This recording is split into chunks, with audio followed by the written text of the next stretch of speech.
Hello, I'm Derek from Inflatable SUP Authority, and today we'll be reviewing the Gili Meno 12'6. In this review, I'll be telling you what I like, don't like, as well as reviewing all the specs and how they translate to on-water performance. And we'll also be talking a little bit about Gili's full carbon paddle, which does not come with this purchase, but I'll tell you why I recommend it. Who is the Gili Meno 12'6 for? Gili Meno 12'6 is for people who want to take a step above all-around paddling, but it's also a wide enough board that people who are just starting out in paddleboarding, they're not going to feel too imbalanced by it. Whenever I was standing on it, it felt almost like a 32-inch all-around board. So for those who want a little bit more of a touring profile that can cut through the water a bit better than a regular all-around, this is a great board for this. It's also for people who want to go a little bit further. The Gili Meno 12'6 has a lot of bungee deck webbing on it, as well as some action mounts, next to grab handles that allows you to just grab it wherever you need to go. Even if you have two people, or if you're in a SUP race, you can grab it over here and run with it.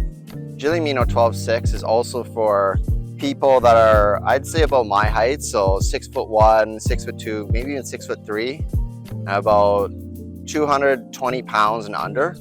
And now onto the specs of the Gili Meno 12'6.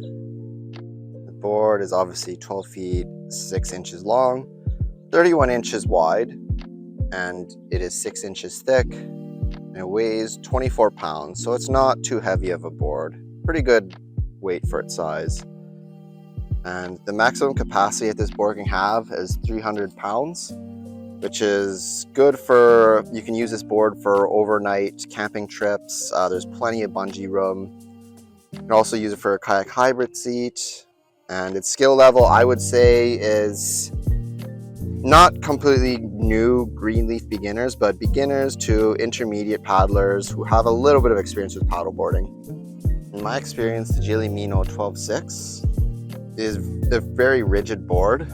It does this thanks to dual layer fusion PVC along with the drop stitch core. And it also has carbon side rails on the side, which there's a lot of debate within the SUP community whether they actually do something. In my experience, I feel they do. They do at least add some rigidity, but some may tell you otherwise. But even when I was bouncing up and down on this board, it felt pretty rigid. It doesn't banana. It doesn't feel like there's a lot of kickback whenever you're bouncing on it. So, which means you could do harder strokes on it without having to worry about the bouncing kind of catching you off guard and you know, going into the water, etc. So what are my final on-water impressions of the Gili Meno 12'6? I think it's a really good board. Solid, stable touring board, I'd say.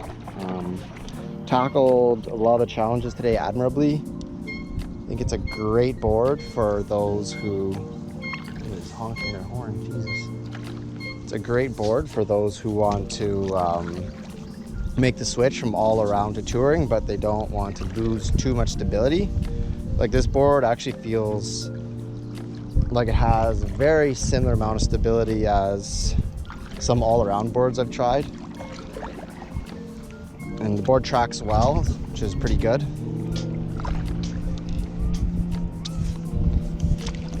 I also do like the amount of deck storage, the front and the rear. And I do like these little handles as well. They're actually really handy whenever you have some cargo in the front and you want to carry the board.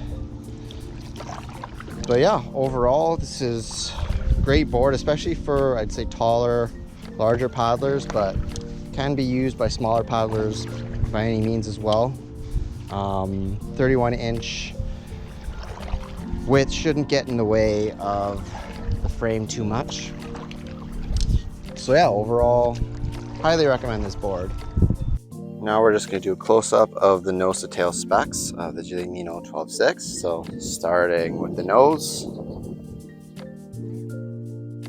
You can see nose is pointier than almost all around boards. This is also really good for it cutting into waves, which is actually pretty handy, and it actually, in my experience, adds a little bit of stability whenever those waves are cutting through, the nose is cutting through the waves instead of it kind of riding over them. You have a good amount of deck bungee here with the two child's handles. It's good for kids that are at the front and maybe have a bit of like, a wavy ride, so they just want to hold on. You can see the deck bungees are also removable. And you have your two action mounts here. That can be good for phone holders, action camera mounts, rod holders, etc. Although I don't really recommend. I wouldn't say this is the best board for fishing rods, but you can try it out. They also have these handles here, which is good for SUP races. A lot of people grab the touring boards by these handles to quickly go. Get to the deck pad. A good amount of deck padding right here. You can see the stamped logo as well. It's pretty grippy in my experience. It also has a handle that is nylon. It's a decent handle. It's not necessarily my favorite. I do feel that you can kind of feel the nylon part of the handle digging into your hands a bit for long trips, so make them sort of short. And you'll see over here, got the kayak seat conversion capability D-rings. So you can basically grab a kayak seat from Gili or anything that has basically 4 straps.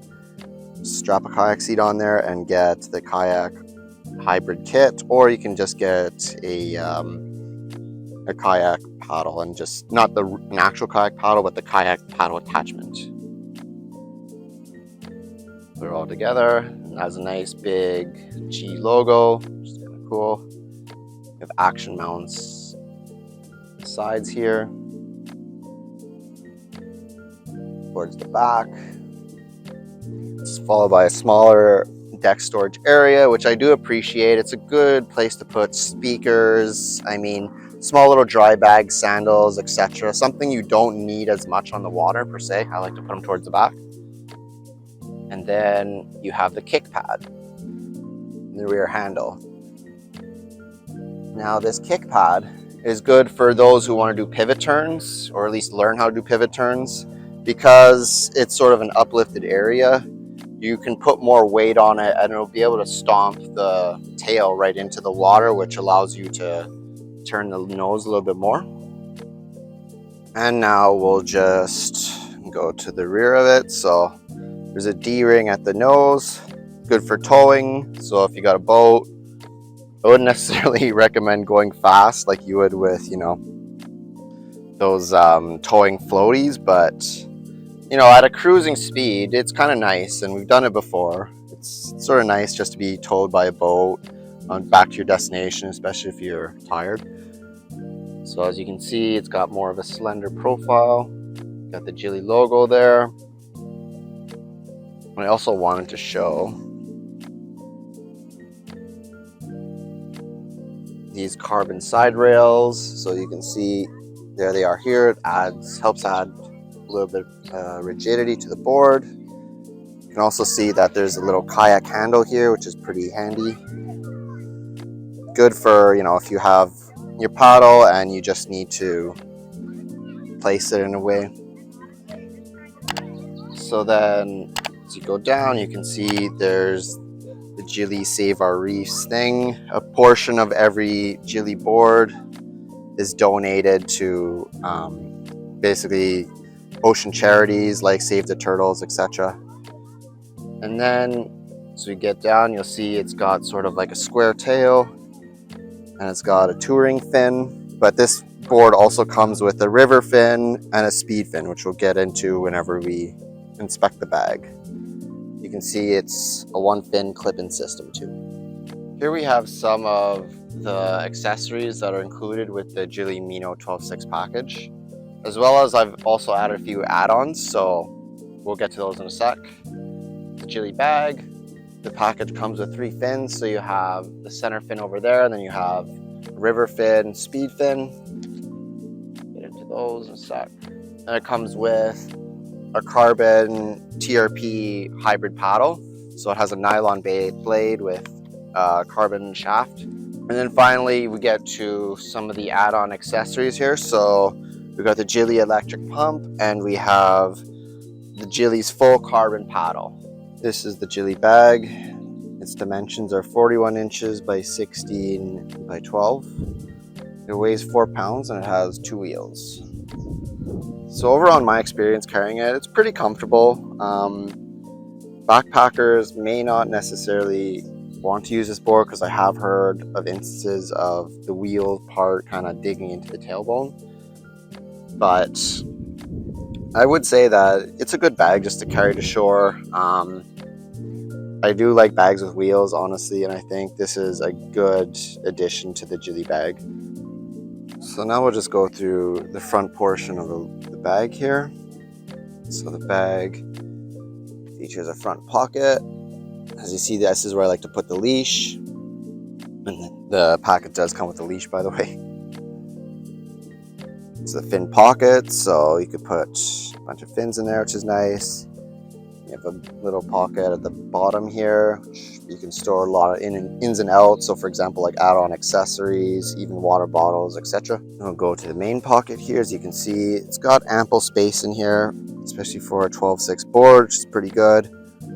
I haven't really had any issues folding the board back into the bag, and I've used it a few times now.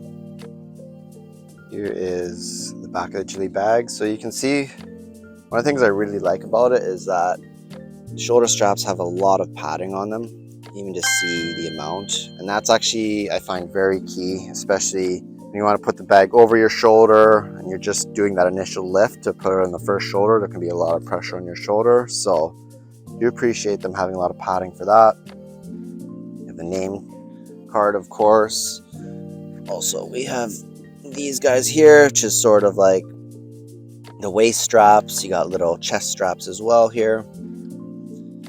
And at the sides, you got some of these side pockets here, as well as little side pocket just over there as well. This is the Gili Meno 12'6 carbon hybrid paddle. So this is a carbon fiber shaft, and it features a nylon blade. Now the paddle goes from 67 inches to 86 inches height, so it should fit a good amount of paddlers. Now to find the height for you, just open this guy and there will be measurements here. So I usually like to have it sort of like this. So your arm just like that. Find the right height for you, boom, that. So this paddle weighs 2.2 pounds. Now this is the Gili full carbon paddle. Now this paddle is actually separate from the package, but it's something that I strongly would consider that you use, especially if you want to go on long touring journeys. So this paddle weighs 1.8 pounds, so compared to the 2.2. So while that may not sound like a lot, after a while, when you're out on the water for like an hour, hour and a half straight, just paddling, it does make a big difference. And I must say, I've used this paddle and it feels really good. It's super lightweight. You can put a lot of power into it. I was really a fan. So this paddle can go from 67 inches to 86 inches and adjust the exact same way. I have it to my height now. And it also has a teardrop sort of hybrid shape, and it's got a bit of an angle to it. So I believe that's about 9 to 10 degree angle. This is the Gili Electric Pump. Now this is also a separate accessory, but I highly recommend it. It is one of those accessories where it is worth it just to spend the extra $130 to just get it, because it saves so much time. And if you paddleboard a lot, it's going to be something where it'll make your life a lot easier, and you can actually set up the board a lot quicker with the accessories you need while the pump is doing its thing. Now this Gili Electric Pump is 12 volts and 10 amps. And it has, as you can see, little PSI bar thing here, which allows you to choose between the settings. It has a plus and a minus, so to choose which PSI. In this case, it changes it by 0.5.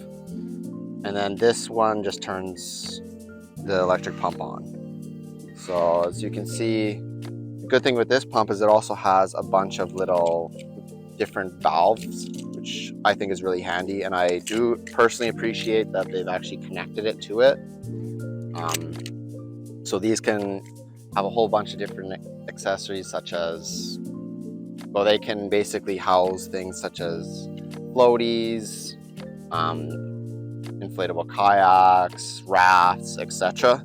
Just keep in mind though, whenever you're pumping up with this, you want a lower PSI, like something like 1 to 2 max. Now on to the likes and dislikes of the Gili Meno 12'6. Some of the things I really liked is that I found that the board tracked very well. One of the better tracking touring boards I had, which is actually a tiny bit surprising because it's a little bit of a thicker width. I also really like the stability of this board.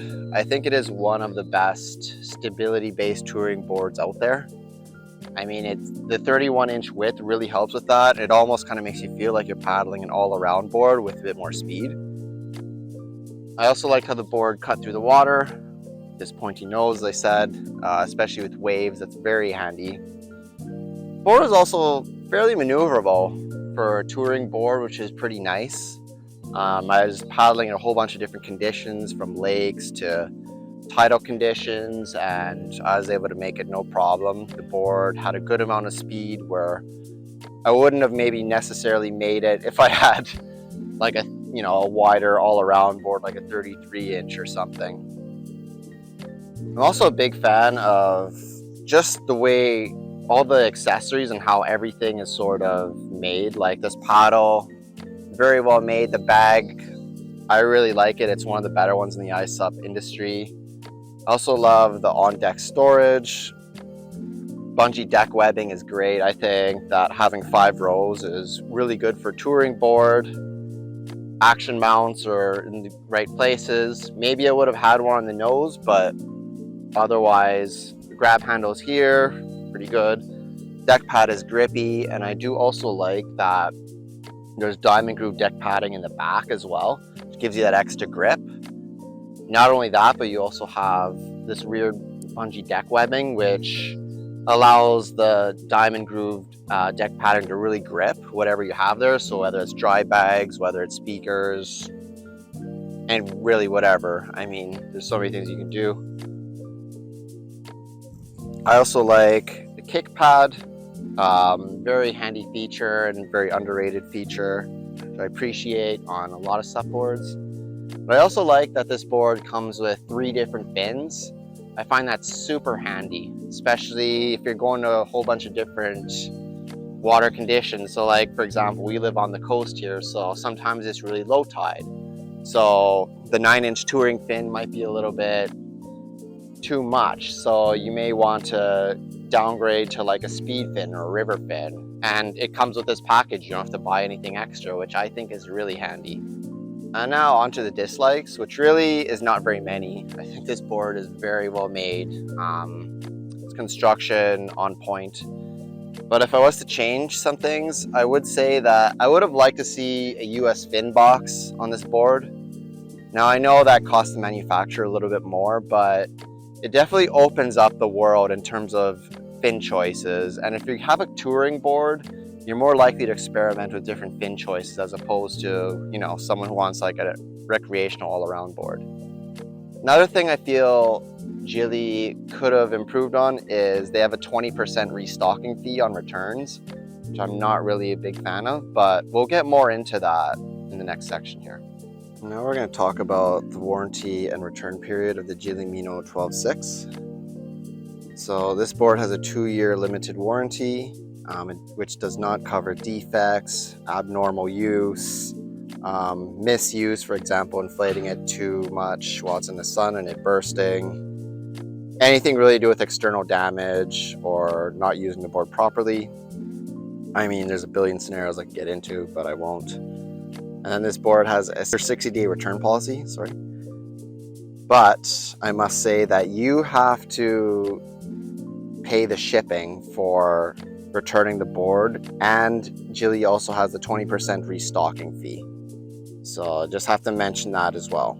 Do I recommend the Gili Meno 12'6"? Yeah, absolutely. Big thumbs up here. I think it's just a super well designed board. It's very stiff and rigid thanks to its dual layer fusion construction and the carbon side rails. It performs well in the water. Like, I found that it tracked very well. The fact that it also gives you three different fin choices really helps too. I mean, being able to switch from a river fin to a speed fin to a touring fin is really a nice little luxury to have, and it's nice that you don't have to pay extra to buy those fins. So I really like that they added that to the board. The accessories are well made as well, like the backpack. I do like the padding on it. Just the way the board is designed is really good too. Like, onboard accessories, lots of D-rings, lots of bungee deck webbing for storage, allows you to go on even overnight camping trips. Love the paddle holder as well, the kayak seat, D-rings as well, nice touch. So yeah, overall really like this board, highly recommend it, especially if stability is one of your main concerns. This is probably the board I'd recommend stability wise if you're getting into the touring boards. This is Derek from Inflatable SUP Authority. If you like my video, feel free to like and subscribe. Till then, we'll see you in the next review or how-to video. Cheers.